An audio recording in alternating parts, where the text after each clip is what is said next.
اور وہ ایک ایسا پاگل ہے جو کپڑے بھی ٹھیک پہنتا ہے، کھاتا پیتا بھی ٹھیک ہے، لباس بھی ٹھیک پہنتا ہے، یہاں پر اس معاملے میں جب آتا ہے تو آ کر وہ پاگل بن جاتا ہے۔ تو یہ بات بھی ذہن میں رہے کہ عموماً یہ معاملہ جب یہ 295C کا جو انویسٹیگیشن ادارے اس کے لیے جب FIR کاٹی جاتی ہے تو FIR کاٹنے سے پہلے یہ باتیں پیش کر دی جاتی ہیں کہ وہ آدمی جو ہے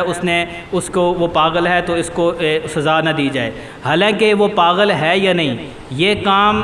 جو ہے ان کا نہیں ہے، FIR کاٹنے والوں کا نہیں، یہ تو عدالت کا کام ہے۔ تو پہلے نمبر پر اب اتنی بات ثابت ہو جائے کہ اس نے توہین کی ہے، اس کے اوپر 295C کی FIR کٹتی ہے یا نہیں کٹتی، تو اس کے اوپر 295C کی FIR کاٹی جائے، باقی آگے وہ پاگل ہے یا نہیں یہ کام عدالت کا ہے، عدالت میں جا کے اس کی میڈیکل رپورٹس پیش کی جائیں گی، اس کی گزشتہ ساری کارگزاری پیش کی جائے گی کہ گھر میں تو ٹھیک ہوتا ہے، اس معاملے میں آ کر پاگل بن جاتا ہے، اس لیے یہ بات کہنا یہ بالکل غلط ہے۔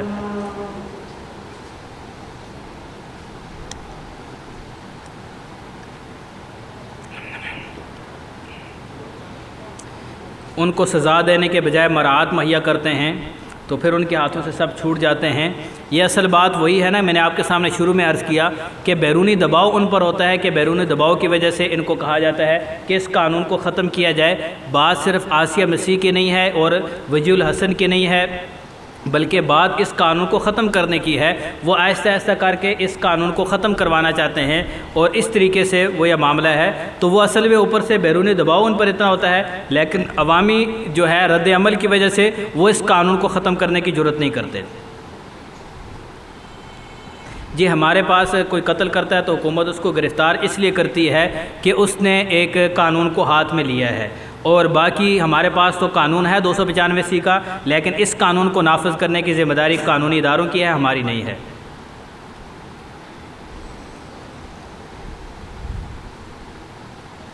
جو کسی کے ساتھ محبت کرتا ہے وہ انہی میں سے ہے، چاہے وہ ان کے ساتھ محبت کرے، ان کو مراعات دے، وہ انہی میں سے ہی ہے، لہٰذا اس کے ساتھ بھی اسی اعتبار سے معاملہ کیا جائے گا۔ کیا وجہ ہے کہ مرزا قادیانی مسلمانوں سے بچ گیا اور اسی زمانہ میں قتل نہیں کیا تاکہ فتنہ ختم ہو جائے؟ یہ انشاءاللہ کل کے سبق میں یہ بات تفصیل کے ساتھ آئے گی۔ مرزا قادیانی نے خود اس بات کا اقرار کیا تھا کیونکہ اس نے انگریز کے اشارے پر نبوت کا دعویٰ کیا تھا، اور اس نے یہ بات کی تھی اگر مجھے برطانوی تلواروں کی سیکورٹی فراہم نہ ہوتی تو یہ لوگ میرا کیما کر دیتے۔ پتہ یہ چلا کہ مرزا قادیانی کو ان لوگوں سے بچانے والا انگریز تھا۔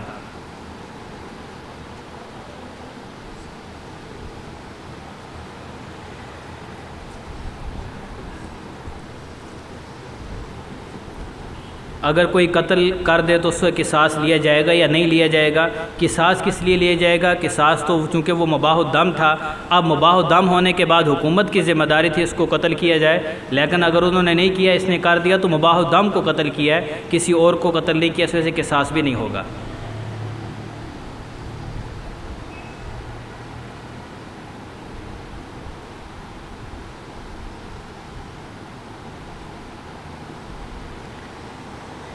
جی قادیانی کو قتل کرنا یہ تو جائز نہیں ہے، کیونکہ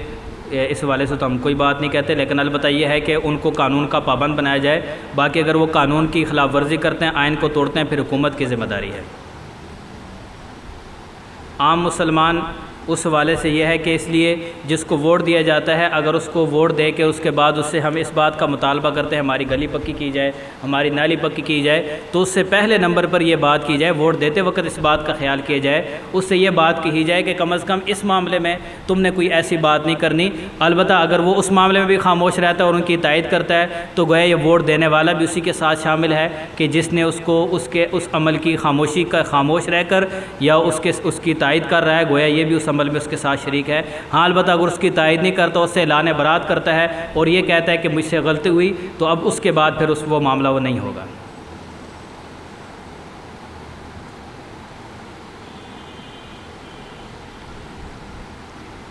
اب اگر اس قانون کے مطابق کسی کو پھانسی نہیں ملی تو پھر یہ ان کی غلطی ہے، ہماری غلطی نہیں۔ قانون بن چکا ہے، ہمارا یہی مطالبہ ہے کہ اس قانون کے مطابق جتنے بھی مقدمات ہیں جن کے اوپر مقدمہ ثابت ہو چکا ہے تو ان کو سزائے موت دی جائے۔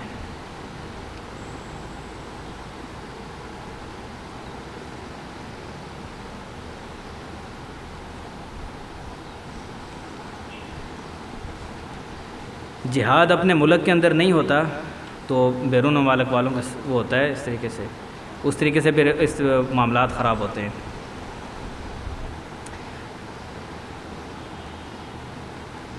قادیانی وہ ہے جو مرزا غلام قادیانی کو مانتے ہیں، چاہے اس کو نبی مانیں، چاہے اس کو مجدد مانیں، امام مانیں، اور گستاخ رسول قادیانی تو ہر چلتا پھرتا قادیانی گویا کہ گستاخ رسول ہی ہوتا ہے، لیکن اس کے علاوہ اور بھی عیسائی بھی اگر نبی کی شان میں توہین کرتا ہے تو وہ بھی اس کے اوپر بھی یہ مقدمہ درج ہوگا، اگر کوئی مسلمان بھی نبی کی شان میں توہین کرتا ہے تو اس کے اوپر بھی یہ مقدمہ درج ہوگا۔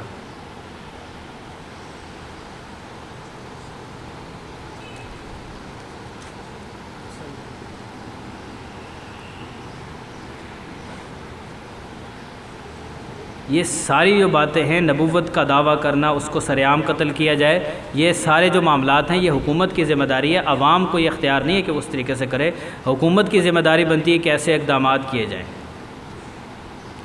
جی دیگر انبیاء کرام علیہ الصلوۃ والسلام بھی اسی طرح محترم ہیں، ان کی شان، ان کے بھی عزت اور ناموس کے حوالے سے بھی یہی قانون ہے۔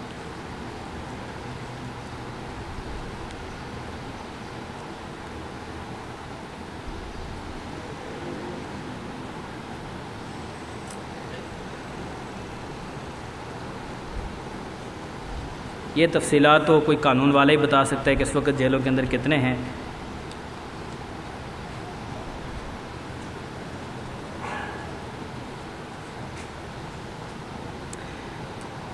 ہر ایک آدمی کا بات کرنا تو درست نہیں ہے، البتہ اگر کوئی آدمی اس نیت سے پتہ ہو کہ ہاں یہ بات کو مان لے گا اور یہ بات صحیح سمجھ لے گا، کسی قادیانی کے ساتھ بات کرنا اور ان کے سامنے اپنے حق کو واضح کرنا اور اس کے پاس اتنے دلائل ہیں تو اس وجہ سے اس کے اسلام میں داخل ہونے کی اس کو امید ہو تو پھر تو بات کرے، لیکن اگر یا تو اس کے واپس آنے کی امید نہیں ہے یا پھر اس طریقے سے اپنے پاس اتنی وہ نہیں ہے مطالعہ، تو اس وجہ سے پھر بات نہ کی جائے، بلکہ جو بات کرنے والے ہیں ان کے ذریعے سے بات کروائی جائے۔ باقی ان کے ساتھ دوستانہ تعلق کرنا، ان کی زمین استعمال کرنا، ان کا جنازہ پڑھنا، جنازہ تو مسلمانوں کا ہے، ان کے ساتھ دوستانہ تعلقات رکھنا بالکل جائز نہیں ہے۔ جب یہ قادیانیت والا سبق آئے گا، ان کے ساتھ بائیکاٹ کی شرعی حیثیت کیا ہے، یہ مستقل سبق ہے، انشاءاللہ آپ کے سامنے اس عنوان پر سبق بھی ہوگا۔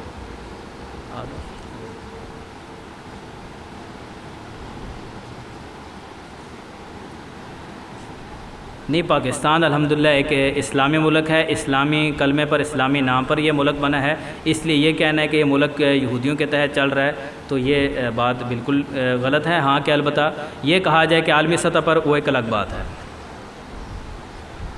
اگر پاگل ہے تو پاگل پر تو وہ اس کا تو معاملہ ہی الگ ہے، لیکن یہ ہے کہ صرف اس معاملے میں آ کر پاگل ہو جانا یہ بات ٹھیک نہیں۔